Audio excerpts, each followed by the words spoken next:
Sloth isn't laziness. It's the slow death of purpose. Purpose doesn't die loudly. It fades quietly, a subtle dimming of the fire within. Imagine a being of immense light, one whose entire existence was defined by a singular, glorious purpose. He didn't wake up one day and choose chaos. The shift was almost imperceptible at first, a flicker of indifference, a moment of apathy. The slow, silent erosion began not with a roar, but with a whisper of neglect. It's a chilling thought. The greatest falls don't start with a grand rebellion, but with the quiet abandonment of what once gave life meaning. He stopped pursuing the presence, stopped honoring the assignment. The sacred duty that once fueled his every action became a chore, then a memory.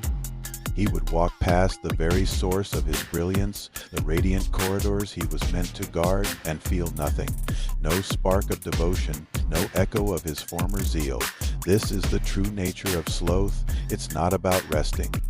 It's about forgetting why you started in the first place. The fire doesn't get extinguished by a storm. It simply runs out of fuel because you stop tending to it.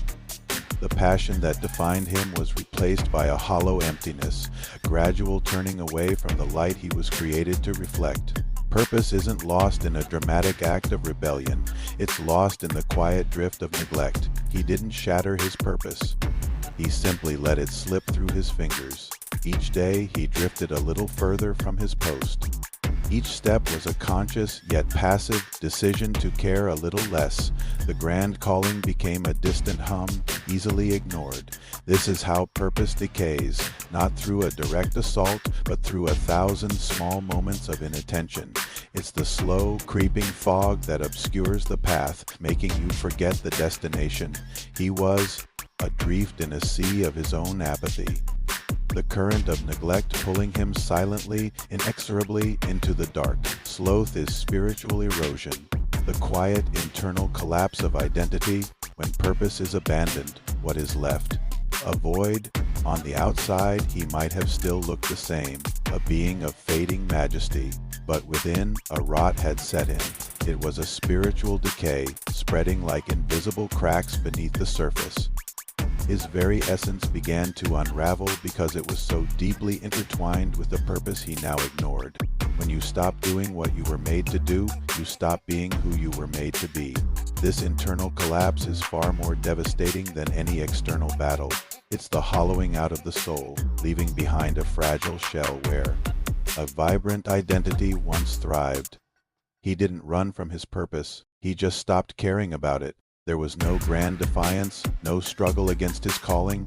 There was only a profound and growing indifference. He'd sit motionless as the very symbols of his glory and strength, his magnificent wings, began to shed their feathers. They fell like dead leaves in autumn, a silent testament to the dying season of his spirit. The drive that once propelled him to soar through the heavens was gone, replaced by a heavy lethargy, a spiritual weight that pinned him to the ground. He had lost the will to even try, to care, to reach for the light that was once his home. Every moment of neglect became another step into darkness, with each breath drawn in apathy. The light that once surrounded him dimmed further. The world around him began to mirror the emptiness within him. The neglect wasn't a single event, but a continuous process.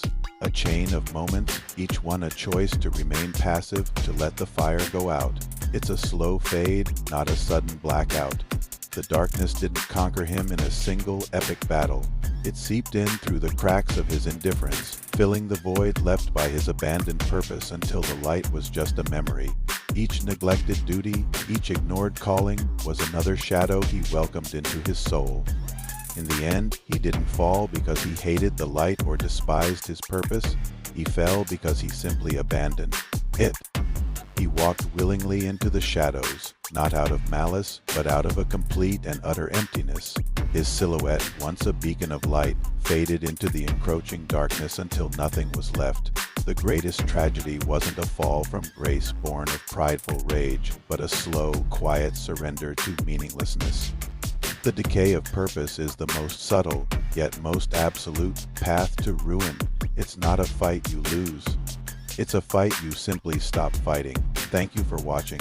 If this story resonated with you, please like, share, and subscribe for more content that explores the deeper currents of our lives.